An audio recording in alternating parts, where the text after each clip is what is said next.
নমস্কার। বঙ্গ সাহিত্য কুটিরের এই পর্বে আপনাদের সকলকে স্বাগত জানাই। এই পর্বে আমার আলোচ্য গল্প প্রাগৈতিহাসিক। এই প্রাগৈতিহাসিক গল্পটি লিখেছেন মানিক বন্দ্যোপাধ্যায়। আসুন আজ আমরা শুনব এর আলোচনা। এই পর্বটি আপনারা সকলে প্রথম থেকে শেষ পর্যন্ত শুনবেন এবং শেষে গিয়ে আমাকে অবশ্যই জানাবেন এই আলোচনাটি আপনাদের কেমন লাগলো। তাহলে শুরু করা যাক প্রাগৈতিহাসিক মানিক বন্দ্যোপাধ্যায়।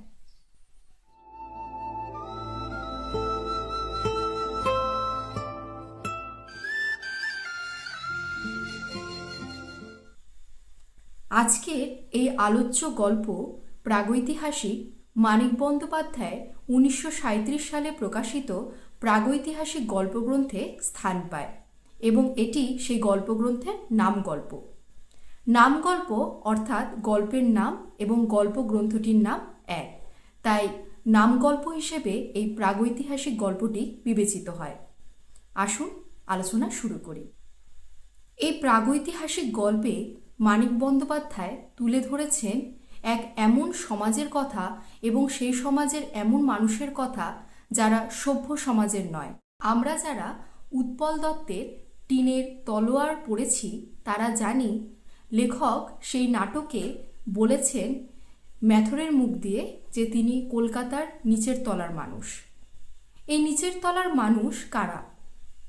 এই নিচের তলার মানুষ তারা যারা এই যে সমাজের যে সুন্দর সভ্য ব্যাপার সেখানে তারা মিশতে পারেন না।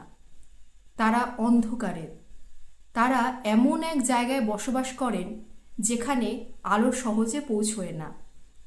এই আলো অর্থাৎ শিক্ষা, তারপরে স্বাচ্ছন্দ্য, সুখ, এগুলোর দেখা তারা সহজে পায় না।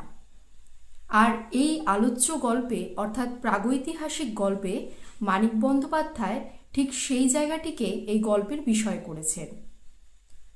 এই গল্পের মধ্য দিয়ে তিনি এমন একটি চরিত্রকে এনেছেন যে চরিত্রের নাম ভিখু। এই ভিখুর জীবন নিয়ে দুটি পর্যায়ে তিনি এই গল্পটিকে সাজিয়েছেন এবং পাঠকদের কাছে এই গল্পটিকে উপহার দিয়েছেন এবং এই গল্প লেখার পরেই তিনি খ্যাতি অর্জন করেন। এমন অন্য স্বাদের ভিন্ন রকম গল্প পাঠকরা এর আগে কোনোদিনই পড়েননি এবং তারপর থেকেই মানিক বন্দ্যোপাধ্যায় বাংলা সাহিত্যে নিজের এক সাইন তৈরি করলেন। এই গল্পটি একটু বড়, তাই আমি সমস্ত গল্প তো পড়ে পড়ে বোঝানো সম্ভব নয়, তাই আমি কিছু কিছু লাইন ধরে এই গল্পটি আপনাদের সঙ্গে আলোচনা করছি এবং আপনাদের বোঝানোর চেষ্টা করছি। প্রাগৈতিহাসিক। সমস্ত বর্ষাকালটা ভিখু ভয়ানক কষ্ট পাইয়াছে। আষাঢ় মাসের প্রথমে বসন্তপুরের বৈকুণ্ঠ সাহার গদিতে ডাকাতি করিতে গিয়া তাহাদের দলকে ধরা পড়িয়া যায়।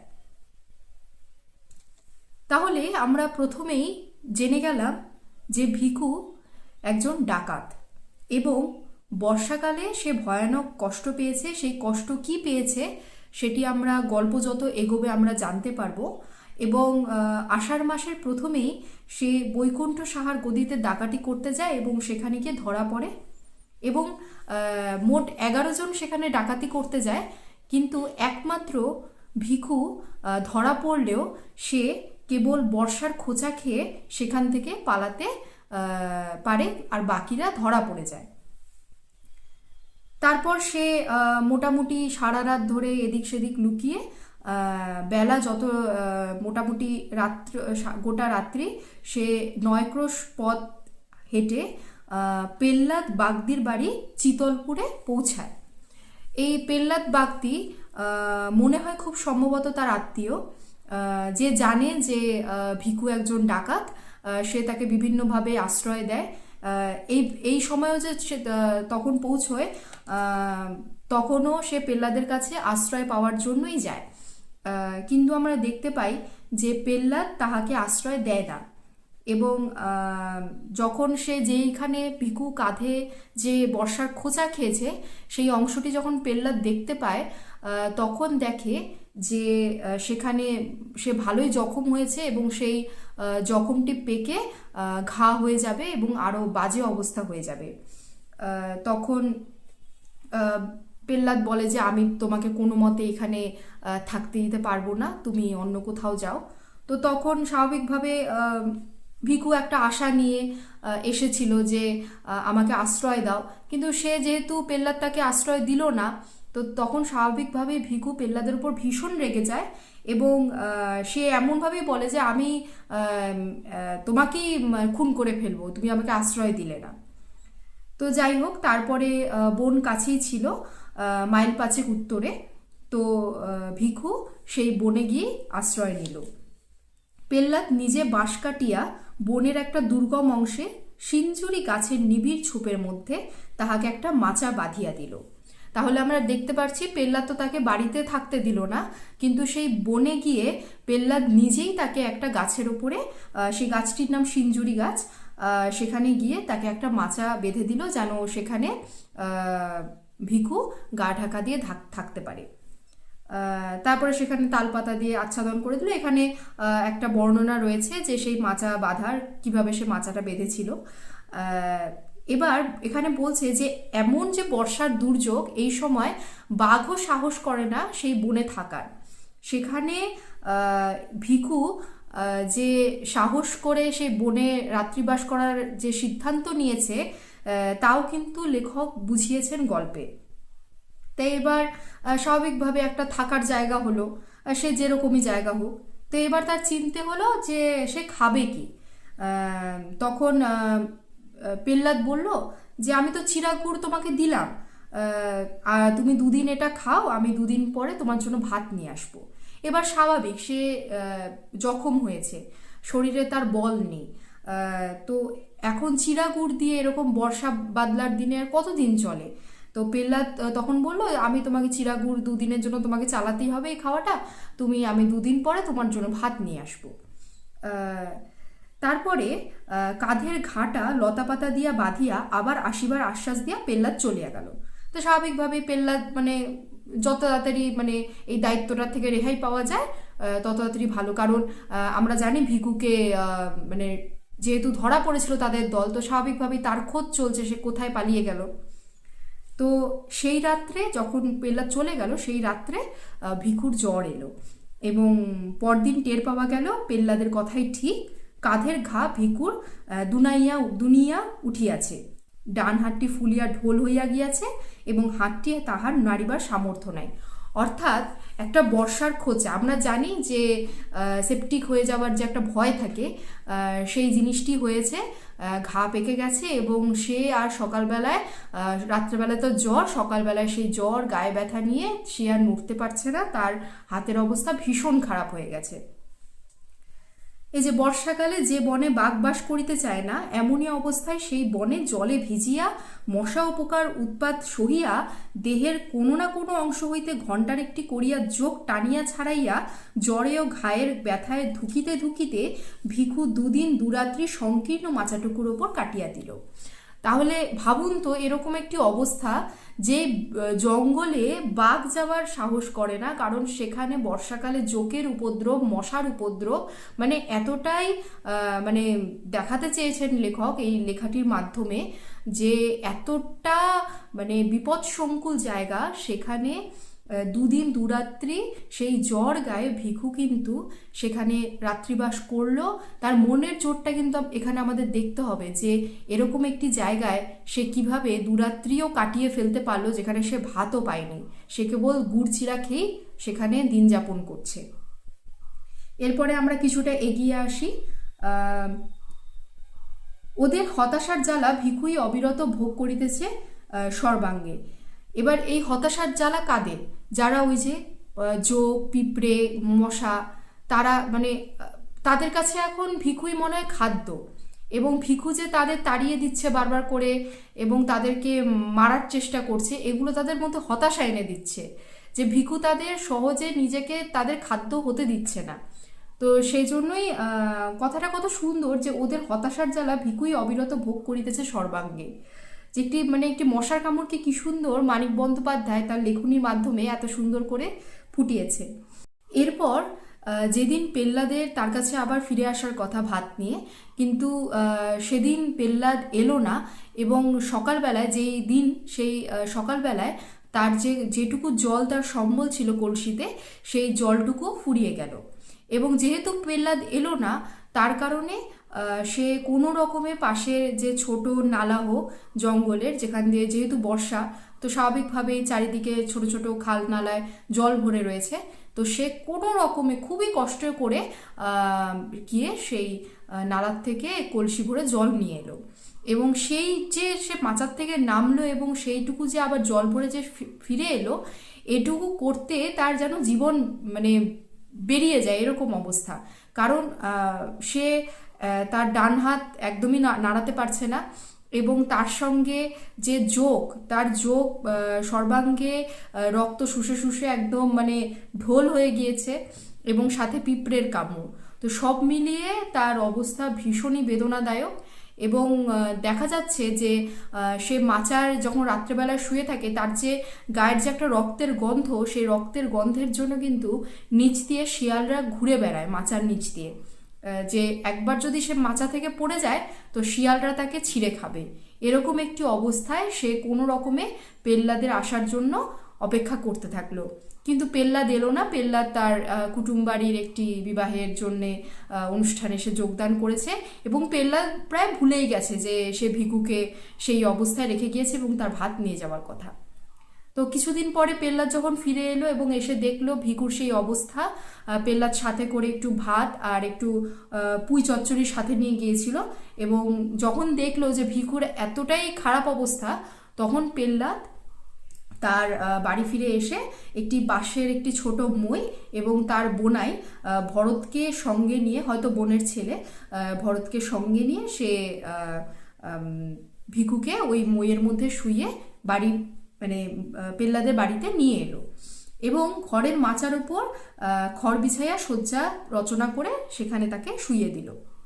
এবং ভিকুর যে এত শক্ত প্রাণ, লেখক বলছেন যে এইভাবে যে সে ভাত খায়নি দুদিন ধরে, বা দুদিনের বেশি বলা যায়, কারণ পেল্লাদ তো কথা দিয়েও রাখেনি তখন। তো এই যে কদিন যে ভিখুর লড়াই করেছে জীবনকে বাঁচিয়ে রাখার, এবং এই প্রকৃতির যে ছোট ছোট কীট তাকে মানে খুবলে খেয়েছে, সেগুলোর থেকে যে সে নিজেকে বাঁচিয়ে রেখেছে অবিরত এই সংগ্রাম, তার প্রাণ এতটাই শক্ত যে সে কিন্তু মরে যায়নি, এবং সে তার জীবন সংগ্রাম চালিয়ে গিয়েছে। এবং যখন সে তাকে ওই পেল্লাদ তার বাড়িতে নিয়ে এলো, সেখানেও সে কোনো রকম চিকিৎসা পায়নি, এবং তাকে যত্ন করার মতনও কেউ নেই। সেভাবেই সে আস্তে আস্তে যখন একটি স্বাভাবিক পরিবেশে পেল্লাদের বাড়িতে যখন এলো, তখন সে আস্তে আস্তে সুস্থতার দিকে গেল। কিন্তু তার ডান হাতটা একদমই খারাপ হয়ে যায়, আর সে ডান হাতকে কোনো রকম কাজে লাগাতে পারে না। তো এভাবে আস্তে আস্তে যখন ভিখু সুস্থ হয়ে উঠতে লাগলো এবং কাঁধের ঘা কিছুটা আস্তে আস্তে শুকোতে লাগলো, তখন যখন পেল্লাদের বাড়িতে কেউ থাকতো না, সেই সময় সে নিজেই বাঁশের যে মাচা, তার উপরে ভর করে সে বাঁশের মাচা নয়, ভুল বললাম, বাঁশের মই দিয়ে ভর করে সে যাওয়া আসা করতো। এবং এরকমই একদিন হঠাৎ সন্ধ্যাবেলায় একটি কাণ্ড ঘটে গেল। যখন পেল্লাদ বাড়িতে ছিল না এবং পেল্লাদের যে বোন, সেও ঘাটে গিয়েছিল এবং তার বোনাই ভরতও বাড়িতে ছিল না, সেই সময় পেল্লাদের যে বউ, সে ঘর থেকে যখন বেরোচ্ছে তখন দেখতে পেল ভিখু তার দিকে চেয়ে রয়েছে, এবং ভয় পেয়ে ভিখুর সেই চাহনিতে সেই বউটি ভয় পেয়ে পালাতে গেল এবং ভিখু তার হাত চেপে ধরল। ভিখুর যেহেতু তখন শরীরের অবস্থা খুবই কাহিল এবং সে তখনও পুরোপুরি সুস্থ নয়, তো স্বাভাবিকভাবেই পেল্লাদের বউ তার হাত ছাড়িয়ে ফেলল এবং সমস্ত ঘটনা পেল্লাদকে সেই রাত্রে জানিয়ে দিল। এবং পেল্লাদ তখন পুরোপুরি মদের নেশায় মত্ত হয়ে রয়েছে, তো যার কারণে সেই অভিযোগ তার কাছে এমনভাবে ঠেকলো যে সে মাথা ঠিক রাখতে পারলো না এবং ভিখুকে চরম গালাগালি করতে লাগলো এবং মারতে উদ্ধত হলো। কিন্তু সে যেহেতু পুরো মদের নেশায় চুর হয়ে রয়েছে, তো সেক্ষেত্রে সে বুঝতে পারলো যে সে তাকে মারতে পারবে না, এবং সেই সময় সে তার বউকেও আঘাত করলো এবং ভিখুকে মারতে গিয়েও মারতে পারলো না, এবং ভিখু তাকে তার বাঁচানোর জন্য সেও নিজেকে হাত চালানোর চেষ্টা করলো। এবং তখন পেল্লাদ বলল, তোমার জন্য আমার 60 টাকা খরচ হয়েছে তোমার এই সেবা শুশ্রূষা করতে গিয়ে, তো তুমি আমাকে আমার টাকা ফেরত দাও এবং আমার বাড়ির থেকে চলে যাও। তো তখন ভিখু বলল, আমার একটা বাজুবন্ধ আমার কোমরে ছিল, তুমি সেটা চুরি করে নিয়েছো। তো পেল্লাদ বলল, না আমি তো চুরি করিনি। এরকম একটা গোলযোগ তাদের মধ্যে বেঁধে গেল এবং দেখা গেল যে শেষ অবধি ভিখু পেল্লাদকে একটি কামড় দিয়ে সেখান থেকে সেই রাত্রে পালিয়ে গেল এবং সেই পেল্লাদের বাড়ি এবং তার চারপাশের এলাকায় একটা মানে অশান্তির পরিবেশ সৃষ্টি হয়ে গেল। তো এরপরে মোটামুটি এটি হচ্ছে বলা যায় ভিখুর যে মানে এই যে পালিয়ে বেড়ানোর যে একটি যাত্রা শুরু হলো এবং তার যে একটি নতুন জন্ম আমরা দেখতে পাবো, সেই এই ডাকাত থেকে যে তার আরও খারাপের দিকেই হয়তো যে এগিয়ে যাওয়াটা, সেই দিকটি কিন্তু আমরা এই অংশ থেকে বুঝতে পারবো। তো এখানে এসে সেই রাত্রি হইতে ভিখুর আদিম অসভ্য জীবনের দ্বিতীয় পর্যায় আরম্ভ হইল। তো এখান থেকে লেখক মানিক বন্দ্যোপাধ্যায় ভিখুর যে দ্বিতীয় জীবন এবং একটি আদিম অসভ্য জীবন, সেই জীবনের যে একটি পর্যায়, দ্বিতীয় পর্যায়, সেটি কিন্তু এই গল্পের মধ্যে ভাগ করে দিলেন। চিতলপুরের পাশে একটা নদী আছে। পেল্লাদের ঘরে আগুন দিয়া আসিয়া একটা জেলে ডিঙি চুরি করিয়া ভিখু নদীর স্রোতে ভাসিয়া গিয়াছিল। লগি ঠেলিবার সামর্থ্য তাহার ছিল না। একটা চ্যাপ্টা বাঁশের হালের মতো করিয়া ধরিয়া সে সমস্ত রাত কোনো রকমে নৌকার মুখ সিধা রাখিয়াছিল। সকাল হওয়ার আগে শুধু স্রোতের টানে সে বেশি দূর আগাইতে পারে নাই। তো মোটামুটি দেখা যাচ্ছে যে সে পেল্লাদের বাড়ি থেকে পালিয়ে একটি নৌকার মধ্যে কোনো রকমে সে সারা রাত কাটায় এবং সে আশঙ্কা করে যে নিশ্চয়ই সে পেল্লাদ হয়তো পুলিশে তাকে ধরিয়ে দেবে, এই ভয়ে সে বা এই যে বৈকুণ্ঠ সাহার বাড়িতে যে একটি খুন হয়েছে এবং ডাকাতির যে সেই সব কিছু মিলিয়ে ভিখুর মনে একটা কিন্তু ভয় ছিল যে সে ধরা পড়ে গেলে তার আর রক্ষে নেই। তো স্বাভাবিকভাবেই ভিখু পুলিশের ভয়ে সেখান থেকে পালিয়ে গেল এবং সে ভাবল যে আর এই গ্রামে ফিরে কোনো লাভই নেই, তাকে এমন এক জায়গায় চলে যেতে হবে, এই গ্রামের চারপাশে তার থাকাই চলবে না।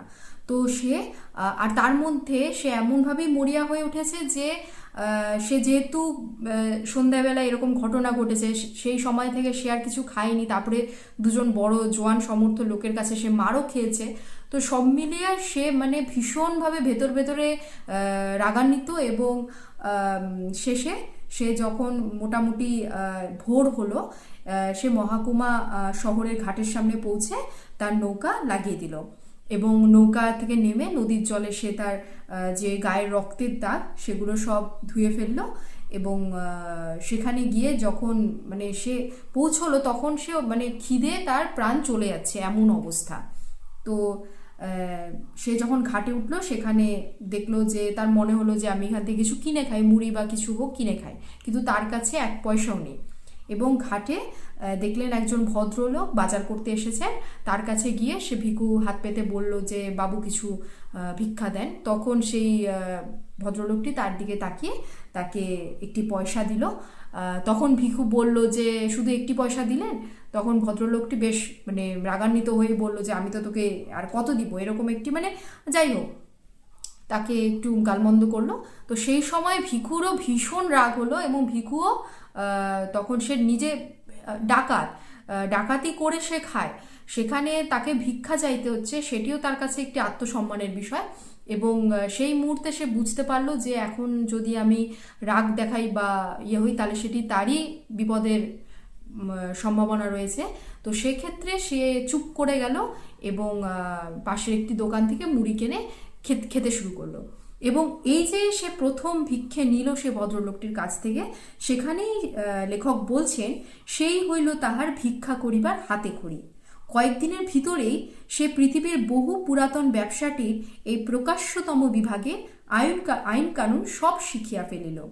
অর্থাৎ এই যে পৃথিবীর বহু পুরাতন ব্যবসা, অর্থাৎ যেই ব্যবসায় কোনো লগ্নি নেই, কেবল আয় রয়েছে, কোনো ব্যয় করতে হয় না, কেবল শুধু হাতটাই পাততে হয়, ভিক্ষা চাইতে হয়, এটুকুই কাজ। তো এই যে বহু পুরাতন ব্যবসার যে প্রকাশ্যতম আইনকানুন, অর্থাৎ ভিক্ষে করারও যে একটি আইনকানুন রয়েছে, সেটাকে একটু ব্যঙ্গভাবেই মানিক বন্দ্যোপাধ্যায় এখানে বলেছেন যে সে আবেদনের ভঙ্গি ও ভাষা তাহার জন্ম ভিখারির মতো আয়ত্ত হইয়া গেল। মানে সে এমন জন্মের থেকে যে ভিখারি, সেইভাবেই সে ভিখারিদের যে ভাষা, যে অঙ্গভঙ্গি, সব কিছুই সে আদব কায়দা শিখে নিল।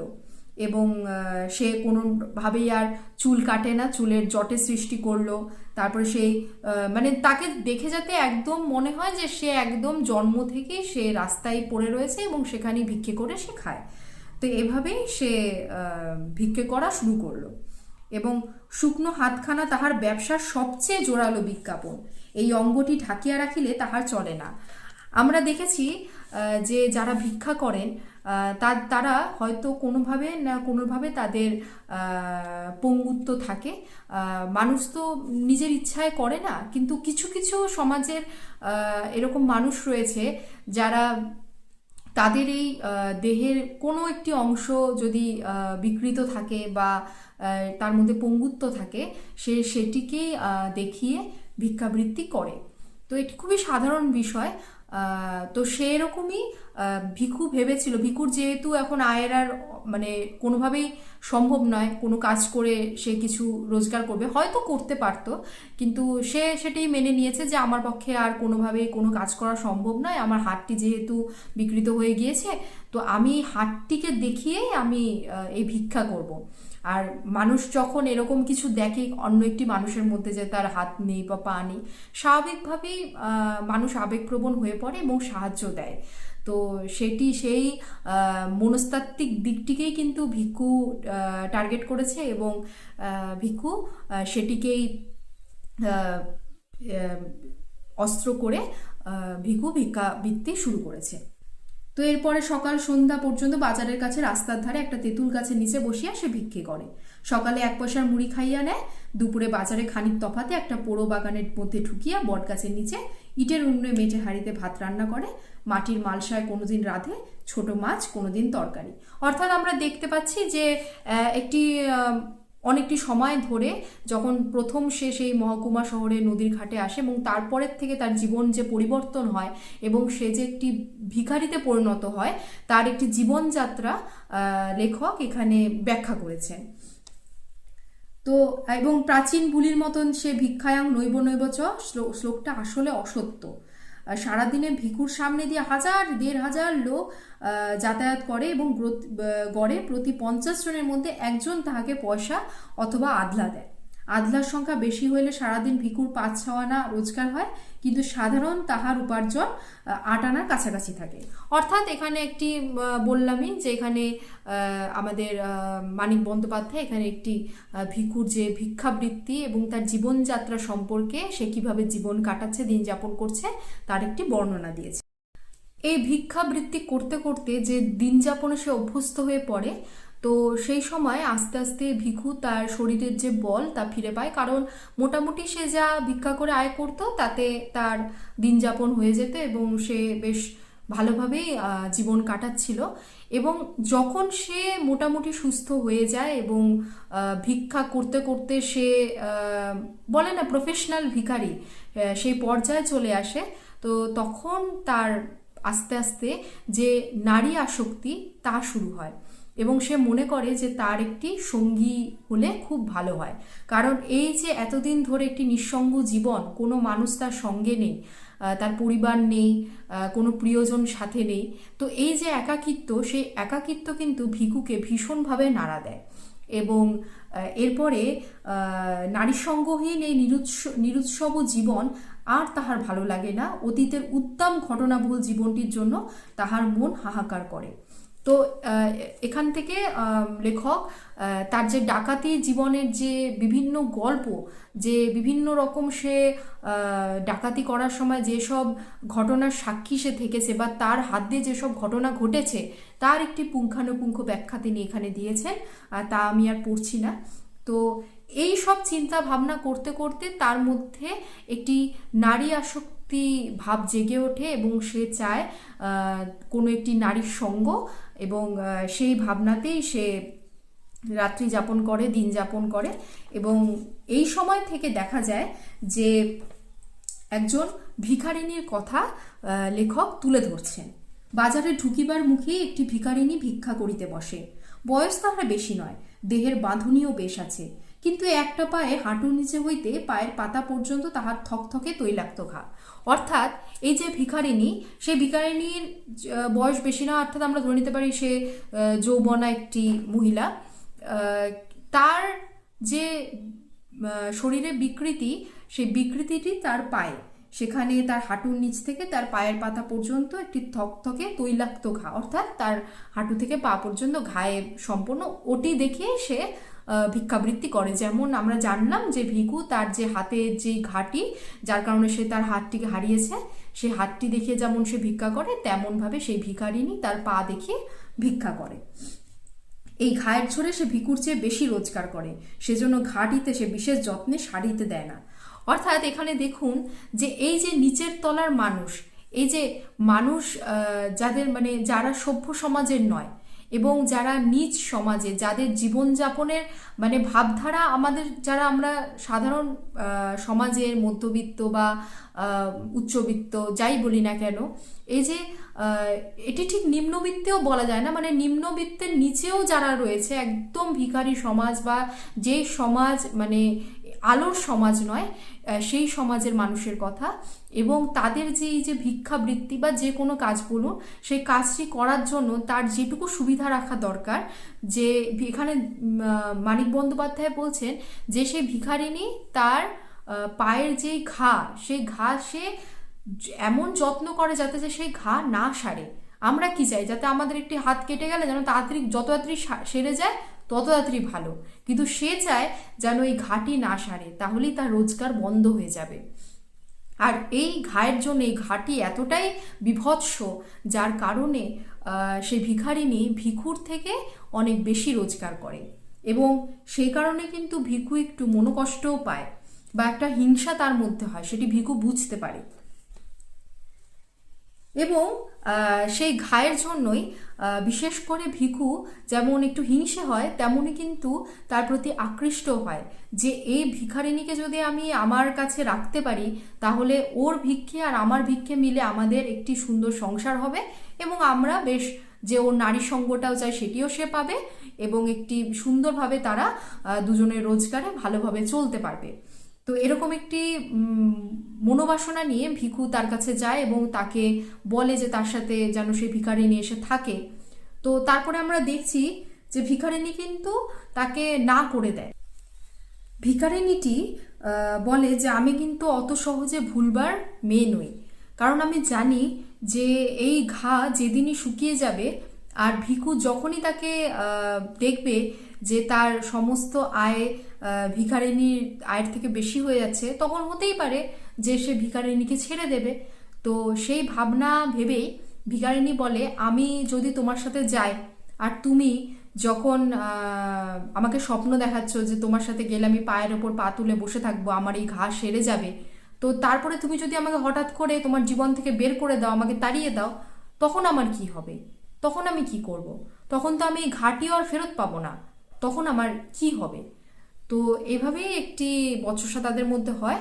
কিন্তু ভিখুর যে অন্তর থেকে যে একটি প্রেম এবং প্রতিজ্ঞা যে না আমি তোমাকে ছেড়ে যাব না, এবং তাকে যে সে ভালোবাসা দেখায়, সেই ভালোবাসা দেখতে দেখতে হঠাৎ করে ভিখারিনী তার কথায় সায় দেয়, এবং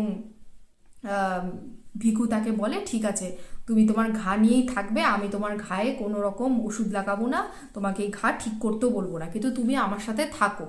মানে যেদিন এই কথাটি ভিখু এসে ভিখারিনীকে বলে যে তোমার এই ঘা নিয়ে তুমি আমার সঙ্গে চলো, সেদিনই ভিখারিনী বলে যে আগে আইবার পারো নাই, যা অখন মর গিয়া, আখার তলের ছালি খা গিয়া।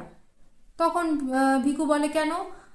আমি তো, তুমি আমাকে বললাম যে তোমার শর্ত রাখছি, আমি তো তোমাকে তোমার এই ঘা সমিতি ফেরত নিয়ে যাব। তখন বলছে যে না, আমি এখন অন্য একজনের সঙ্গে রয়েছি। তখন দেখে ভিখু যে একজন জোয়ান দাড়িওয়ালা এক খঞ্জ ভিখারি খানিক তফাতে আসন করিয়াছে, তাহার ডান হাতটির মতো ওর একটি পা হাঁটুর নিচে শুকাইয়া গিয়াছে। বিশেষ যত্ন সহকারে অংশটুকু সামনে মেলিয়া রাখিয়া সে আল্লাহর নামে সকলের দয়া প্রার্থনা করিতেছে।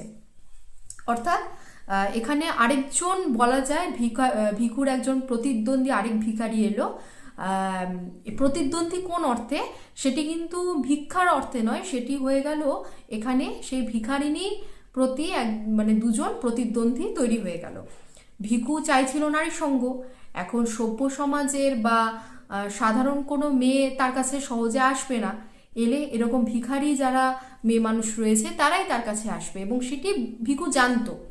তো ভিখু অনেক দিন ধরে চেষ্টা করছে, কিন্তু শেষ পর্যন্ত দেখা গেল ভিখু যেদিন নিজের মনকে বোঝালো যে না, আমি সেই ভিখারিনীকে তার ঘা সমেতি আমার জীবনে রাখবো, আর সে যখন সেটি বলতে গেল তাকে, তখন দেখলো যে সেই ভিখারিনী তার আগে একজন অন্য ভিখারির সঙ্গে দিন যাপন শুরু করেছে, এবং সেই ভিখারি যথেষ্ট জোয়ান, যথেষ্ট দাঁড়িয়ে, মানে তার শরীরে অনেক শক্তি রয়েছে, এবং ভিখুর যেরকম ডান হাতে সমস্যা ঠিক সেরকমই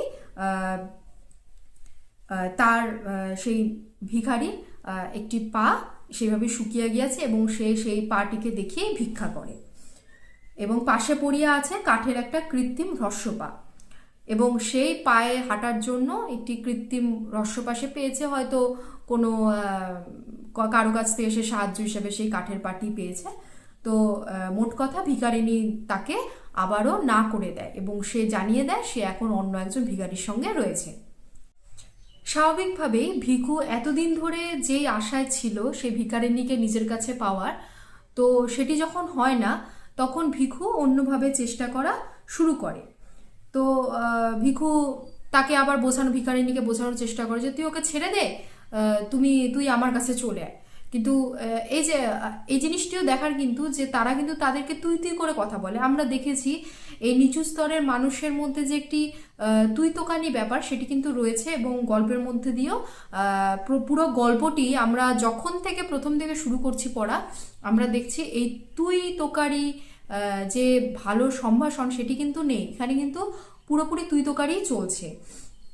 তো সেখানে ভিখারিনী বলছে যে না, ও কিন্তু তোকে মারবে, এই করবে, কিন্তু ভিখু সেরকম কোনো ভয় পাচ্ছে না। ভিখু উল্টে বলছে যে আমি জানি কত আমাকে মারবে, আমি এর আগে অনেক এরকম লোককে আমি শাস্তা করেছি, আমার জানা আছে, আমার সেই সাহস আছে তার সামনাসামনি হওয়ার। তো এভাবে অনেকভাবে ভিখু চেষ্টা করেই যায় ভিখারিনীকে বোঝানোর, কিন্তু ভিখারিনী কোনোভাবেই রাজি হয় না। তো তখন ভিখু তবুও হাল না ছেড়ে একদিন যখনই ভিখারিনীকে একা পায়, সে তার সাথে কথা বলতে যায়, ভাব জমাতে যায়। তো এমনই একদিন হঠাৎ করে ভিখু ভিখারিনীকে জিজ্ঞেস করে, আচ্ছা তোর নামটা কি?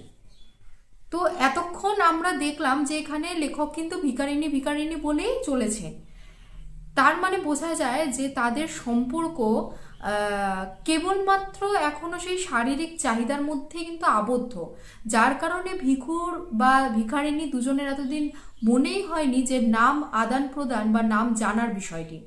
তো এই যখন ভিখু আস্তে আস্তে দেখলো যে ভিখারিনীকে এখন সে যেভাবে চাইছিল সেভাবে আর পাচ্ছে না, তখন ভিখু ভাব জমানো, অর্থাৎ তাকে নিজের কাছে আকৃষ্ট করার জন্য তার মৌখিকভাবে সে তখন তার নাম জিজ্ঞেস করলো। এবং যখন নাম জিজ্ঞেস করলো, স্বাভাবিকভাবেই ভিখারিনী তো বললো আমি বলবো না। হ্যাঁ, তখন ভিখু তার ঝোলার থেকে একটি মর্তমান কলা, তার ভিক্ষার যে থলি সেখান থেকে একটি মর্তমান কলা তাকে দিয়ে বলল যে তোমার জন্য চুরি করে এনেছি, এবার তুমি নাম বলো। তখন ভিখারিনী সেই কলাটি নিয়ে ভিখুকে তার নাম বললো যে তার নাম পাঁচি। তো এখান থেকে আমরা ভিখারিনীর নাম পাচ্ছি পাঁচি। এবং এরপরে ভিখু আরও আলাপ করতে করতে সেই ভিখারিনীর যে সঙ্গী আরেক ভিখারি, সেই ভিখারিরও নাম জানা গেল, তার নাম বসির। তো মোটামুটি এখান থেকে একটি আলাপের মাধ্যমে আমরা তাদের একটি পরিচয় পাচ্ছি। এবং এরপরে ভিখু সেই ভিখারি বসিরের কাছে গিয়ে তার সঙ্গেও ভাব জমানোর চেষ্টা করলো, কিন্তু বসির কিন্তু ইতিমধ্যে বুঝে গিয়েছে যে তার যে সঙ্গী পাঁচির প্রতি ভিখু একটি আলাদা আকর্ষণ রয়েছে, এবং ভিখু সবসময় পাঁচিকে তার কাছে আকর্ষণ করার চেষ্টা করে, তার কাছে নিয়ে যাওয়ার চেষ্টা করে। এবং বসির স্বাভাবিকভাবেই, তারা যেহেতু ভিখারি তাদের মধ্যে একটি বচসা লেগে যায়, তাদের যে একটি নিম্ন শ্রেণীর যে কথাবার্তা গালাগালি তা শুরু হয়, এবং ভিখুও স্বাভাবিকভাবে রেগে যায় যে অন্য একটি ভিখারি তাকে এভাবে অপমান করছে। তো দুজনের মধ্যে মারপিটের একটি সম্ভাবনা তৈরি হয়, কিন্তু সেই মারপিট হয় না, কারণ একজনের হাতে ছিল পাথর আর একজনের হাতে ছিল লাঠি। তো সেখানেই তারা গালাগালি দিয়ে মানে নিজেদের মধ্যে সম্পর্কটাকে আরও তিক্ত করে ফেলে। তো এরপর দেখা যাচ্ছে যে ভিখুর উপার্জন আস্তে আস্তে কমে আসছে, এবং স্বাভাবিকভাবে কমে আসার কারণ হচ্ছে যে জায়গাটি তেমন বড় জায়গা নয়, বা প্রচুর মানুষ প্রত্যেক দিন সেখানে আসেন না, যারা আসেন হয়তো প্রতিদিনই তারা প্রায় ওই জায়গায় যাতায়াত করেন, এবং সমাজে ভিখারির সংখ্যাও কম নয় যে একজন ভিখারিকেই রোজ দিন তারা একইভাবে ভিক্ষে দেবেন, একই পয়সা দেবেন বা একই খাবার খেতে দেবেন। তো স্বাভাবিকভাবেই রোজ রোজ সম্ভব নয় কারোর পক্ষেই। তো সেই কারণে ভিখুর সেই যে উপার্জন তা আস্তে আস্তে অনেকটাই কমে যায়, এবং ভিখু আস্তে আস্তে বুঝতে পারে যে শীতের সময় ঘনিয়ে আসছে, এবং তখন কিন্তু এই যে খোলা ছাদের নিচে যে সে রাত্রিবাস করে সেখানে কিন্তু আর থাকা সম্ভব নয়। এরপরে তাকে একটি ঘর নিতেই হবে, এবং সেখানে তার একটি শয্যাসঙ্গিনীও দরকার। এবং সে যেখানে থাকে সেখানে আমরা দেখছি যে তাহার যে চালার পাশে বিন্নু মাঝির সুখী পারিবারিক জীবনটা তাহাকে হিংসায় জর্জরিত করিয়া দেয়। অর্থাৎ একজন বিন্নু মাঝি, আমরা তার কথা আগেও আপনারা গল্পে পাবেন, সেই তার যে কলা বাগান রয়েছে তার পাশেই সে তার ঘর বাঁধা রয়েছে, এবং সেই জায়গার পাশেই ভিখু একটি চালা বানিয়ে সেখানে রয়েছে। তো সেই বিন্নু মাঝি তার সুখী পারিবারিক যে পরিবার সেখানে বেশ শান্তিতে দিন যাপন করে, এবং সেই সুন্দর পরিবারকে দেখে ভিখুর ভীষণ হিংসা হয়, এবং ভিখু চায় সেও তার একটি পরিবার হবে, এবং সেও একটি সুখী পরিবার, একটি সুখী দাম্পত্য জীবন কাটাবে। এরপরে মাঝে মধ্যে তার কারণে ভীষণ রাগ হয় ভিখুর, এবং সে মনে করে যত পৃথিবীর যত পুরুষ রয়েছে, যত নারী রয়েছে, সমস্ত পুরুষকে সে হত্যা করবে, এবং যত নারী রয়েছে সকল নারীকে সে দখল করবে এবং ভোগ করবে। এরকম যে একটি মানসিক অবস্থা, মানে এটি সাধারণভাবে বোঝা সম্ভব নয়, কারণ ভিখুর জীবনযাত্রা আমরা দেখলে বুঝতে পারবো যে তার যে প্রথম যে জীবনটা, যেই জীবনে সে ডাকাতি করত, ডাকাতি তো মানে সাধারণ চুরি করা নয়, সে একটি বিশাল ব্যাপার। মানে ডাকাতদের স্বাভাবিকভাবে সাধারণ মানুষ ভীষণ ভয় পায়, সে জমিদার হোক বা রাজা হোক, যাই হোক, যত উঁচু স্তরের মানুষ হোক, ডাকাতি জিনিসটাকে সকলেই ভয় পায়, কারণ ডাকাতরা খুন করতেও তাদের হাত কাঁপে না। তো সেই দুর্দম, সেই দারুণ জীবনকে ছেড়ে ভিখুকে চলে আসতে হয়েছিল এই ভিখারি জীবনে, অর্থাৎ একদম একটি দারুণ জীবন, তার থেকে একদম নিম্ন স্তরের একটি জীবন। তো এই যে জীবনের যে পরিবর্তন, তা স্বাভাবিকভাবে ভিখুই বুঝতে পারবে, এবং তারপরে তার যে নিঃসঙ্গ জীবন, সেই জীবনে তার কোনো আনন্দ নেই, কেবল ভিক্ষা করে সে বেঁচে রয়েছে, এবং একটি মেয়ে মানুষকে সে চাইছে, সেই পাচিও তার কাছে ধরা দিচ্ছে না। এই যে মনোকষ্ট, এবং তার পাশে যে পরিবার রয়েছে, সুখী পরিবার, তাদেরকে দেখে যে তার ভেতরের যে গ্লানি এবং যে ক্রোধ তার দিনকে দিন বাড়ছে, এবং সেও একটি সুখী পরিবার চাচ্ছে, যার কারণে তার ভেতরের যে ক্ষোভ, সে ক্ষোভের কারণে সে মনে করছে যে আমি এদের সবাইকে খুন করে দেব, এবং আমি পৃথিবীর যত নারী রয়েছে সবাইকে ভোগ করব। তো এরকমভাবে আরও কিছুকাল সে অসন্তোষের মধ্যে কাটিয়ে দিল, এবং একদিন রাত্রে সে ঠিক করলো যে না, আর নয়, এবার আমাকে পাচিকে পেতেই হবে, আর যে সেই বশির রয়েছে সেই বশিরকে সে খুন করবে। এবং খুন করার জন্য সে নদীর ধারে গিয়ে একটি লোহার শিক কুড়িয়ে পেল। শিক বলতে যে আমরা দেখি লোহার যে সরু ধরনের যে হয় লোহার লাঠির মতো, সেই শিক সে নিয়ে সে রওনা হলো। কোথায় রওনা হলো? সে এর আগে পাচিকে অনুসরণ করে তারা যেখানে থাকে, দরিদ্রদের জন্য একটি জায়গা করে দিয়েছে, দরিদ্র পল্লী, সেখানে গিয়ে বশির এবং পাচি একসঙ্গে সেখানে একটি কুঁড়ে ঘরের মধ্যে দিন কাটায়। তো সেই জায়গাটি আমাদের ভিখু আগেই দেখে এসেছে, অনেকদিন আগেই, মানে পাচিকে অনুসরণ করে। তো ভিখু জানতো, এবং ভিখু ওই রাত্রে ঠিক করে নিল আজকে অমাবস্যার রাত, আজকে অন্ধকার চারিদিকে, আমি আজকে সেই বশিরকে আজকে আমি খুন করব এবং পাচিকে আমার সঙ্গে নিয়ে যাব। এবং সেই মতো সে ঘুমন্ত শহরে সে হাঁটা দেয় এবং গিয়ে পৌঁছয় সেই দরিদ্রতম পল্লী, যেখানে হতভাগা মানুষরা কুঁড়ে ঘর বেঁধে রয়েছে। এবং স্বাভাবিকভাবেই যখন বসির ঘুমিয়ে পড়েছে এবং পাঁচিও তার পাশে ঘুমে আচ্ছন্ন, বাইরের থেকে সেই কারণ সেটি যেহেতু খড়ের ঘর, তো স্বাভাবিকভাবে বাইরের থেকে সমস্ত আওয়াজ, ভেতরের আওয়াজটা বোঝা সম্ভব। তো ভিখু কান লাগিয়ে বুঝেছে যে না, ভেতরে যারা মানুষ আছে তারা নাক ডেকে পুরোপুরি ঘুমাচ্ছে। তো সেই মুহূর্তে ভিখু আড়াল থেকে চেষ্টা করে একদম বুকে সেই লোহার শিকটা বসিরের বসিয়ে দেওয়ার, কিন্তু সে সেটি পারে না এবং বসিরের মাথায় সে আঘাত করে এবং মাথার মধ্যে শিকটি ঢুকিয়ে দেয়। কিন্তু সেটি সে বুঝতে পারে যে সে মাথার মধ্যে সে শিকটি ঢুকিয়ে ফেলেছে, তবুও সে নিশ্চিত হওয়ার জন্য ঘরের ভেতর ঢোকে এবং ঢুকে বসিরের গলার মধ্যে সেই শিক দিয়ে জোরে চাপ দেয় এবং আস্তে আস্তে বসির নিথর হয়ে পড়ে এবং বসিরের মৃত্যু হয়।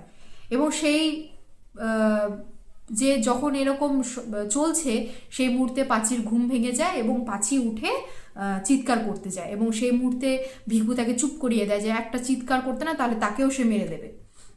তো ভিখু তখন পাঁচি আর গলা দিয়ে কোনো আওয়াজ করতে পারে না, শুধু ভয়ে গোঙাতে থাকে। তো এরকম অবস্থায় যখন বসির একদমভাবেই নিস্তেজ এবং মৃত্যু কোলে ঢলে পড়েছে, সেই মুহূর্তে ভিখু বলে বসিরের যা এতদিনের উপার্জন, যা সে সংগ্রহ করে রেখেছে, তা কিন্তু তুমি বের করে আমার সাথে এখান থেকে চলো। তখন পাঁচি প্রথমে বলে যে না, আমার তো জানা নেই, কিন্তু শেষ অবধি ভিখুর ধমকিতে পাঁচি বুঝতে পারে যে লুকিয়ে রেখে আর লাভ নেই, এবং ভিখুই এখন তার সম্বল। তাই সে ভিখুকে বলে যে ঠিক আছে, সে অনেক কষ্টে বসিরের সেই গোপন কুঠুরি খুঁজে বের করেছিল, সেখান থেকে সে বসিরের উপার্জনের টাকাটা, যে জমানো টাকা, তা বের করে আনে। এবং বের করে আনার পর দেখা যায় যে বসির মোটামুটি গোটা জীবনে প্রায় 100 টাকার মতন জমিয়েছে, যা অনেক, সেই সময় দাঁড়িয়ে 100 টাকা অনেক বড় ব্যাপার। তো সেই টাকা নিয়ে তারা সেই রাত্রে সেই ঘর ত্যাগ করে এবং সেই পল্লীটিকেও তারা ত্যাগ করে এবং একদম গভীর রাত, অন্ধকার রাত্রে তারা হাঁটা দেয়। যা কিছু সম্বল ছিল সব কিছু সম্বল, ভিখুর যা সম্বল সে তো আগেই নিয়ে বেরিয়েছে, এবং পাঁচির যেটুকু সম্বল তা নিয়ে তারা গভীর রাত্রে, অন্ধকার রাত্রে রওনা হয়। এবং কিছু দূর যাওয়ার পরে ভিখুর মনে পড়ে পাঁচির তো পায়ে ঘা রয়েছে। তো এই যে কোথাও গিয়ে আমরা দেখতে পাচ্ছি ভিখুর প্রেমিক মন বা ভিখুর মধ্যে একটা যে ভালোবাসার যে তৈরি হচ্ছে, তারও যে সে যতই অন্ধকারের লোক হোক বা যতই নিম্ন স্তরের হোক, তার মধ্যেও যে একটা সূক্ষ্ম মন রয়েছে, সেই মনের মধ্যেও যে আবেগ রয়েছে, এবং পাঁচিকে পাওয়ার যে দুর্দম আশা এতদিনের, তা যে পূরণ হচ্ছে, তখন পাঁচির প্রতি যে কর্তব্য তা কিন্তু তার মনে নাড়া দিয়েছে। এবং সে পাঁচিকে বলছে যে তোমার তো পায়ে ব্যথা, তা তুমি আমার কাঁধে উঠে বসো। এবং পাঁচি তার কাঁধে উঠে বসে এবং তারা দূরে গ্রামের গাছপালার পিছন হইতে নবমীর চাঁদ আকাশে উঠে আছে এবং তারা সেই নবমীর চাঁদের পথ ধরে অনুসরণ করে সেখান দিয়ে ধীরে ধীরে সেই গ্রাম থেকে বেরিয়ে যাচ্ছে। তো এই অবধি গল্পের ভিখু, পাঁচি এদের যে চরম পরিণতি, তারা কিভাবে বসিরকে হত্যা করে এই যে জীবনে নতুনভাবে এগিয়ে যাওয়া, নতুনভাবে একটি সংসার তৈরি করা, এইভাবে গোটা গল্পে এখানেই শেষ। এবং মানিক বন্দ্যোপাধ্যায় খুব সুন্দরভাবে এই জায়গাটিকে তুলে ধরেছেন এবং এইভাবে গোটা গল্পটি তিনি বর্ণনা করেছেন। এবং সর্বশেষে এসে মানিক বন্দ্যোপাধ্যায় নিজের একটি অনুভূতি শেষ লাইনে লিখেছেন, লাইনটি আমি পড়ছি। হয়তো ওই চাঁদ আর এই পৃথিবীর ইতিহাস আছে, কিন্তু যে ধারাবাহিক অন্ধকার মাতৃগর্ভ হইতে সংগ্রহ করিয়া দেহের অভ্যন্তরে লুকাইয়া ভিখু ও পাঁচি পৃথিবীতে আসিয়াছিল, এবং যে অন্ধকার তাহারা সন্তানের মাংসল আবেষ্টনীর মধ্যে গোপন রাখিয়া যাইবে, তাহা প্রাগৈতিহাসিক। পৃথিবীর আলো আজ পর্যন্ত তাহার নাগাল পায় নাই, কোনোদিন পাইবেও না। অর্থাৎ দেখুন কি সুন্দর একটি বর্ণনা, যে এই যে ভিখু আর পাঁচি, তারা যে নতুন একটি সংসার শুরু করবে, নতুনভাবে একটি পরিবেশের মধ্যে আবার নতুনভাবে চলা শুরু করবে, এবং হয়তো ভবিষ্যতে তাদের একটি সন্তানও আসবে। তো সেই সন্তানের মধ্য দিয়ে তাদের যে বংশ পরম্পরা, যেটি আর 5টা সাধারণ মানুষের মতন নয়, তাদের ভেতরে যে আদিম অসভ্য যে সত্তা, এই সত্তাটা কিন্তু ধারাবাহিকভাবে সেই সন্তান তার পরের সন্তান প্রত্যেকে এইভাবেই একটা বহমানভাবে চলবে। এবং এই যে একটি প্রাগৈতিহাসিক ব্যাপার, এই প্রাগৈতিহাসিকের নামকরণের সার্থকতা কিন্তু এখানে। প্রাগৈতিহাসিক বলতে যে ইতিহাস লেখা হয়নি, তার আগের থেকে যখনও ইতিহাস লেখা হয়নি, সেই ইতিহাস লেখার আগের সময়, মানে যে সময়ের কোনো বর্ণনা নেই, এই যে প্রাগৈতিহাসিক যুগ ধরে যে চলছে একটি ব্যাপার, তো সেই ব্যাপারটি মানিক বন্দ্যোপাধ্যায় এই প্রাগৈতিহাসিক গল্পের মধ্য দিয়ে তুলে ধরেছে। এই যে একটি বহমান কালচার, এই যে একটি বহমান জীবন সত্তা, যেই সত্তা মাটির নিচ দিয়ে বয়ে চলে, যেই সত্তা অন্ধকারের, যে সত্তার আলোতে কোনো কাজ নেই, যে সত্তা কোনোদিন আলোতে উঠেই আসবে না, যে সেই সত্তাকে এত সুন্দরভাবে, এত দুর্দান্তভাবে ভিখু চরিত্র, পাঁচি চরিত্র, এদের চরিত্রের মধ্য দিয়ে মানিক বন্দ্যোপাধ্যায় কিন্তু পাঠকের সামনে তুলে ধরেছে। এবং এই গল্প লিখে তিনি যে খ্যাতি অর্জন করবেন তা তো জানা কথাই, কারণ আমরা যতটা ওপরের স্তরটাকে দেখি, ভেতরের নিম্ন স্তরটাকে কিন্তু আমরা দেখতে পাই না। তো এত সুন্দর একটি লেখা আপনারা যারা পড়েছেন তারা তো আগেই অনুভব করেছেন। যারা আজকে আমার আলোচনা শুনলেন, আমি জানি আলোচনাটি অনেকটাই বড় হয়েছে, কিন্তু এটুকু আলোচনা না করলে গল্পের মূল সারাংশ বোঝা যায় না। এবং আমি চেষ্টা করলাম, আমার সময়টি এই কারণেই বেশি লাগলো যে আমি যতটা পারলাম ধরে ধরে বোঝানোর চেষ্টা করলাম। এবং আশা করি আমার এই আলোচনাটি শোনার পর আপনারা গল্পটি তো অবশ্যই পড়ে দেখবেন, আপনাদের বোঝার কোনো অসুবিধা হবে না। এবং যদি কারোর এই গল্পটি সিলেবাসে থেকে থাকে তারও উত্তর করতে সুবিধে হবে। তো এই গল্পটি আপনাদের কেমন লাগলো অবশ্যই, গল্পটি তো নিঃসন্দেহেই ভালো, মানে বলতে যাচ্ছি আমার এই আলোচনা আপনাদের কেমন লাগলো তা অবশ্যই আমাকে জানাবেন, কমেন্ট করবে। এবং আপনাদের যদি এই গল্প সম্পর্কে কোনো মতামত থাকে, কোনো নিজস্ব অনুভূতি থাকে, অবশ্যই আমাকে কমেন্টে জানাবেন। এবং কোনো রকম কিছু জানার থাকলে আমাকে ইমেলও করতে পারেন, ইমেলও আমার ডিসক্রিপশন বক্সে দেওয়া রয়েছে। তো আজকের মতন এই পর্ব আমি এখানেই শেষ করছি। আপনারা অবশ্যই জানাবেন, যারা আমার চ্যানেলে নতুন দেখছেন তারা অবশ্যই আমার এই চ্যানেলটিকে সাবস্ক্রাইব করবেন, তাহলে ভালো লাগবে, উৎসাহিত হব। আজকের মতন এখানেই শেষ করছি। সকলে ভালো থাকবেন, ধন্যবাদ।